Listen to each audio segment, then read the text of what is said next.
מה ההורים שלנו רצו מאיתנו? אני חושבת שהם רצו ממני דבר והיפוכו כל הזמן. זה מבלבל אותי. בעצם מה שאת מספרת לי על הילדה שלך, שבאמת היא קיבלה קודם כל מסרים מבלבלים והפוכים. כל הזמן מסר כפול. מסר כפול, דבר והיפוכו. אתה מקבל מסרים הפוכים ומסר כפול, לאן שלא תלכי את לא מנצחת. אבל באמת זה מקום מאוד קשה שאת מתארת. אז בואי נספר לנו קצת יותר על הילדה הזאת. מה זה המסרים ההפוכים? איך זה נגדול שם? זה אף פעם לא היה טוב, כאילו, זה אף פעם לא היה שעשיתי משהו והוא היה מספק. במשך כמעט שנתיים, כל יום שישי הייתי מביאה לאמא שלי פרחים. הייתי הולכת, גדלתי בקיבוץ, הייתי הולכת ותוקפת, כל פעם הייתי סוחבת פרח ממקום מגינה אחרת, ותמיד הוא היה ארוך מדי, או קצר מדי, או כאלה זה לא מתאים לי למפה בסלון, או את אלה אני בכלל לא אוהבת. אני זכרתי מה היא אוהבת, אני באמת, יש לי זיכרון. בוודאי, את ניסית. כן, כאילו, תמיד 3 דקות אחרי שהיו מגיעים, היו בפח. עם הראש למטה, כאילו, לא בפח. ככה. מישהי פעם אמרה לי שזה מזל שהמשכתי 2 ולא התייאשתי. את לא המשכת 2, סליחה, את המשכת כל החיים מאז שנולדת. כן, אבל הדימוי הזה זה ממצה. פשוט ממצה, הדימוי הזה שאת מחפשת את הפרחים, את כל כך רוצה, כל כך משתדלת, כל כך רוצה לתת ולקלוע שמשהו יהיה בסדר, והמסר שאת כל הזמן מקבל את זה, את לא בסדר, את עדיין לא מספיק. לא מספיק, את לא מספיק.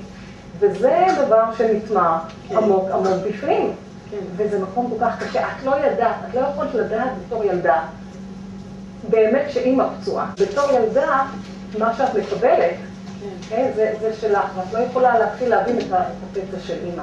איך זה לגדול עם תחושה מאוד קשה שאת יודעת לא מספיק? איך שורדים אותי? איך שורדים את זה? היה לי מוטו בילדות שלי שאני ככה לא אהיה. כאילו זה, ככה אני חושבת ששרדתי. אני ככה לא אהיה. ככה ולא יהיה למי? לילדים שלי. זה גם אלימות, וזה גם קללות והשפלה, ואני אמרתי, ככה לא. החוכמה היא שהבנת שזה לא בסדר. זה הניצוץ המדהים הזה. עכשיו השאלה היא, יש לך ילדים משלך? אוקיי, אז לא יסופרו לנו.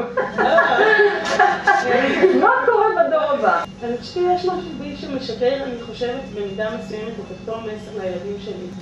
אולי הרבה יותר מרוכך, אולי לא תמיד זה ככה, אבל יש איזה מסר כזה שאומר, אולי זה לא מספיק טוב. כל הכבוד לך. אני מסתכלת על הבת הבכורה שלי, באה אליי והיא אומרת לי דברים, והדבר הראשון שאני באה לי, כאילו אני אומרת לה לפעמים זה, אבל למה לא ככה? כאילו זה מין, אני מתופסת את עצמי בשנייה שאמרתי את זה. ואומרת, אוי, זה כל כך מכוער, זה כל כך מה שעשו לי, זה כל כך אימא שלי. אז קודם כל, שוב, כל הכבוד לך על הכנות.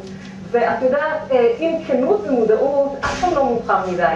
מספיק שאנחנו נעשה צעד אחד בתוכנו והילדים שלנו, בלי שאפילו תעשי משהו ישיר איתם, הם כבר משתנים. כי המקום הזה פה צריכה להיות מאוד צרכנית איתך.